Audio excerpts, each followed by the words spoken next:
Hi, I'm Phyllis, southernfrugal.com. Today we're going to fix some soup out of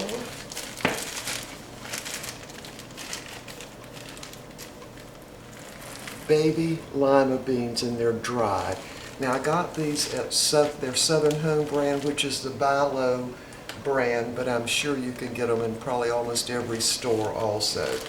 They are quite delicious, and I like the large limas, but I think I like these better. So we're going to fix them in the Instant Pot. Now if you don't have an Instant Pot, but say you have a pressure cooker, you can fix them that way, or you can just boil them on the stove and just follow the directions on the back of the bag. Alright, so the first thing that we need to do is pick them over and make sure there are no rocks and that kind of thing in them. Now what I usually do, any bean that looks different, I pick it out. Can y'all see that little dark place on the top of it? There's another one. And there are usually not any rocks in this type of bean, but there could be. So you want to always make sure to check them, because you don't want anybody to break a tooth eating your beans. You just spread them all out and just look over them. Any bean that looks different, pick it out. Alright, I think that's about it, and I don't see any rocks, which would be rare in this type of bean. There's one that doesn't look right. Alright, so now what we're going to do, I do not soak these beans now. The only beans I really soak of the dried variety are the pintos. I've never noticed this kind causing extra gas. Make sure I've got all, there's one. There's one. You want to just look over them carefully. I also pick out broken beans. Now there are usually not that many broken in these smaller ones. Or any that are shriveled up, because I want to know why they're shriveled up, because they don't look like the rest of them. Some people just dump them in, and you can do that. It certainly wouldn't hurt you, but I like to make the special effort to pick all the bad ones out. There's another one. Alright, I think I've gotten them all now. There's one. There's a half one. If they're broken, I just take them out. Alright, that looks like it. I think I've done enough picking over. Look, there's another one. Alright, those are the beans I picked out. All of them have a little something wrong with them. Alright, so now, there's another one. So what I'm going to do is I'm going to wash these in my colander.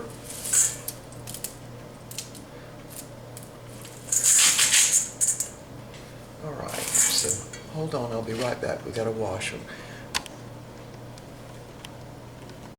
Alright, I moved y'all over to the Instant Pot. I wanted to show you this. Now you can put it on saute to be heating up your water. You can saute it for as long as 30 minutes, and then I guess you could just hit it again. But I've turned it on saute and went ahead and put my water in to be able to have it to, be almost boiling before I even got started. Alright, so our beans are thoroughly washed, and I'm just going to dump them in. Now, of course, you need to follow the package directions on the amount of water to use. And again, you can easily fix these on the stove top. It will just take a little longer. Actually, it'll take a whole bunch longer, but you can fix them that way if you don't have a pressure cooker or an Instant Pot. Now, I've got the Instant Pot on my website on the products I highly recommend. Alright, we're going to put a spoonful of bacon grease in there. About a tablespoon. Alright, got a sneeze. Alright, we're back. Sorry about that. Now, I wanted to tell you about the bacon grease. We use that bacon. I'm not sure if it's Oscar. I'm not even sure the brand, to tell you the truth. But I save that bacon grease because it's all natural bacon. It's just a preservative. The only preservative they use in it is celery juice. And so we really super like the bacon. It doesn't keep as long as the regular bacon, but it is so much better and probably a lot healthier. Anyway, I used what's equivalent to probably about a tablespoon of the bacon grease in there. Now I'm not going to put salt in them until they're done. So, and thanks to y'all for telling me about the little arrow on the side. I could never see that. Let me see, it's right there. Oh wait, y'all can't see either. I always have the trouble getting the lid on. There it is, right there. And you just line it up with the arrow on the top, which is right here, right in the middle. So let's see if that works like we hope it will. There it is. Yeah, I had a lot of trouble getting the lid on because I never actually had this light on under here that much, so I couldn't see that little arrow. All right, so we're going to turn it now, and I'm going to hit the cancel button, and I'm going to put it on bean/chili. And so it says 30 minutes. Well, y'all couldn't see that, could you? Yeah, right down there. I put it on. First I hit cancel to get it off saute. Then I push the bean/chili. And then you want to turn that knob, which is on vent now, turn it all the way back. So it's going to have steam then. So it'll take it a little while to build up the steam, and when it does, it'll start counting down for 30 minutes. All right, y'all, we'll be back. All right, we are back, and we're going to make some corn muffins. Now, I got a larger muffin tin at Walmart. It's just 6, but it makes larger muffins. So, and I've also greased them really thoroughly with some organic lard. I know I have used this kind before, and the reason this kind, of course, is not good for you is because I read this on the back of it. It's got lard and hydrogenated lard and all kinds of other stuff. Can y'all see that? Right in the back of it. Now this one, on the other hand, has nothing in it but unrefined kettle rendered organic lard, which means the pigs were out in the pasture. Alright, so what we're going to do is make some corn muffins, and I'm going to use fine white plain cornmeal, and this is stone ground, which means it's really ground a lot finer than regular cornmeal. You can find this at Walmart, y'all, at least in the South for sure. But make sure you use plain cornmeal, because we're going to make our own mix. So we're also going to use some self-rising flour, and I just use the daily bread because I really like it. You can also get that at Walmart. Alright, so the first thing we're going to do is, and I will list these ingredients down below this video. I'm going to use 1 egg, cracking it inside the little 4-cup measuring cup, and that's 1 large egg. And to that I'm going to add a cup of milk. Now this is 1.5 cups because this is a 2-cup measure, but I'm just going to pour in 1 cup for now. And to that I'm going to add 1/4 cup of light tasting olive oil. Maybe not a whole 1/4 cup, maybe 2/3 of a 1/4 cup would work better. Yeah, because I usually just dump this stuff in. I don't really pay that much attention because I'm looking for a certain texture, so I'm trying to get the recipe part worked out. Splashing everywhere, so you want to just get that egg all mixed in with the milk and the oil before you add the dry ingredients. And this is a 4-cup measuring cup that I'm mixing this up in. I just like it because it's got a little pour spout. Alright, so that's good enough. Now to that we're going to add about 1/2 teaspoon of salt. And the reason we're doing that is because that cornmeal doesn't have any salt in it. So about 1/2 teaspoon. Mix that up. All right, now we're going to add our dry ingredients. Now, if you mix these two dry ingredients together ahead of time, it works better. So we're just going to do that because that cornmeal will get any lumps out of that flour. And by the way, I did not measure I did not sift the flour, excuse me. So we'll just mix that in together using a little whisk. And the cornmeal actually helps get any lumps out of the flour. All right. Now, to this, we're going to add 1 teaspoon of baking powder. And you're doing that because that cornmeal doesn't have any baking powder in it. All right, just mix that up. Now normally I just dump it all in and just start mixing it up. Alright, so we're just going to put this into the wet ingredients, and the chances are pretty good we'll have to add more milk.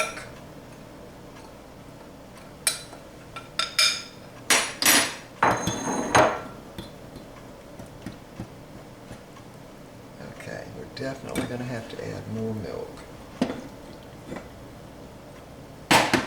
So that would be about 1 1/4 cups of milk we've added in so far.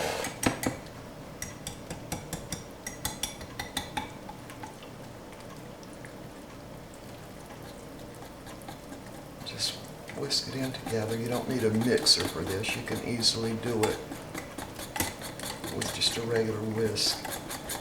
And even if there are some lumps still in there, it doesn't matter because they will cook out when you cook the muffins. Okay, so that's what you're looking for, kind of a wet batter, like a wet cake batter. You don't want it, real thick, because that will make your muffins very dry. That cornmeal is going to soak up a lot of the moisture. All right, I've got my oven preheated at 425 degrees. I normally don't make this big a mess. All right, so we're going to pour this into 6 of the large muffin tins. We'll just fill them up about 3/4 of the way.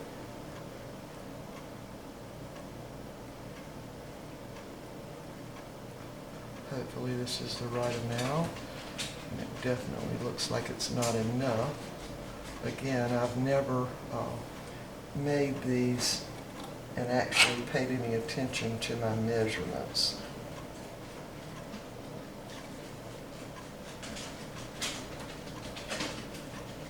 Alright, so that's only going to make 4.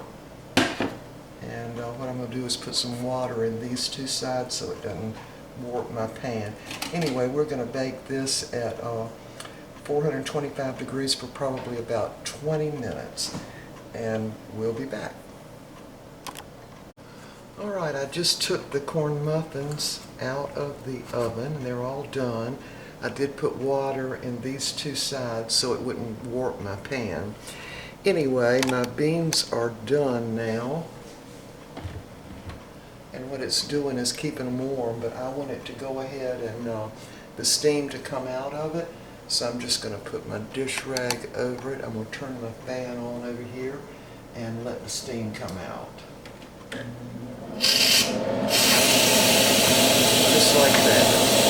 Because I don't want that steam going all over my cabinets and everything. So if you put the dish rag over it, kind of filters it out and kind of hangs it towards the fan there. Shouldn't take too long.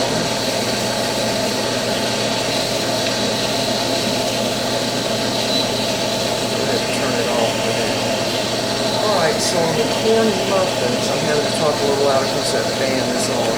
On the corn muffins, I'm going to put the recipe that I've tweaked down below. I have not tried it because when I have made these in the past, I just dump the stuff in using equal amounts of self-rising flour, equal amounts of cornmeal, just plain whole cornmeal.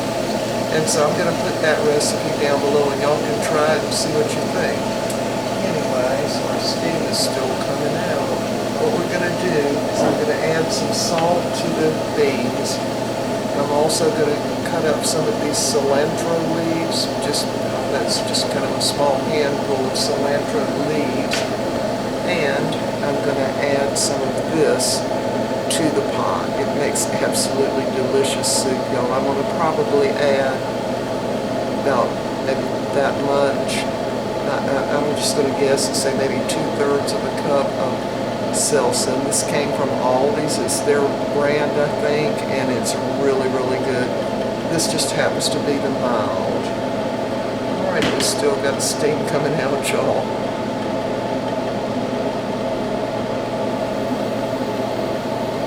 It looks like it's close to being finished. These beans smell really good, y'all. They are just super, super good. I like them. There it went. Okay, so there we are. Still just a teeny bit coming out. Otherwise, on the Instant Pot, you just have to wait till it goes down. So I guess I can still hear it coming out just a little bit. No, it's done now. All right, let me move y'all over to the other side. Hold on. Alright, so we're now safe to take the lid off, and you want to take it off and turn it away from you. And by the way, if the steam is still up, I don't think you could even get the lid off, so that's a safety feature. Alright, so that liquid drain down in there. And let me move y'all even closer. Hold on. And there we go. Alright, let's see if these are done.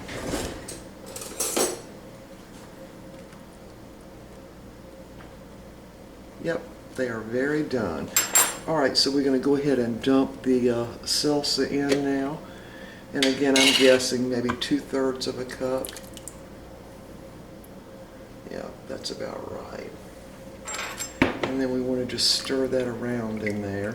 You don't want to put too much, because then you won't be able to taste the beans. And then I'm going to take this cilantro and kind of bunch it all up in my fingers, roll it up a little bit, as much as you can, like that. Then I'm just going to snip it off with the scissors. Yeah, I made this soup really by accident because I thought the beans were too bland. And so I was looking for something to add to them, and knowing that Mr. Bucky likes ketchup on his large lima beans, I just decided to dump some of this in, and I'll have to tell you it was a wonderful soup, even in the summertime. I'll just cut those up in my hand like that.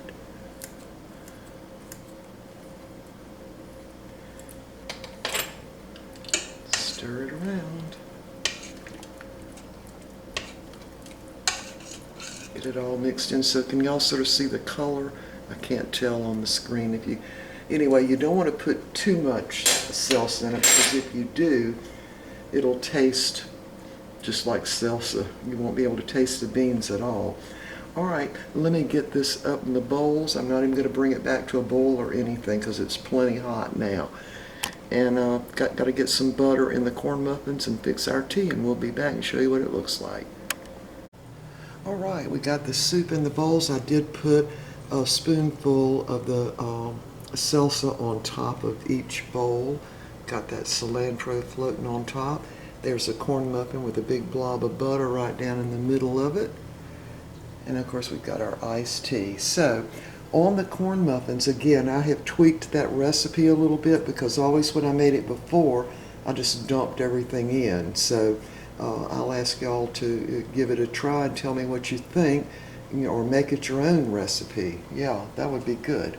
And anyway, I also in the past have used buttermilk for the corn muffins. This time I was out of buttermilk, so I used regular milk. Anyway, we will see y'all next time. I hope you'll try these beans. They do have 11 grams of protein in a 1/4 cup dry. So that's a lot of protein. It actually has 1 more gram of protein than lentils do. All right, y'all, we will see y'all next time. Bye for now.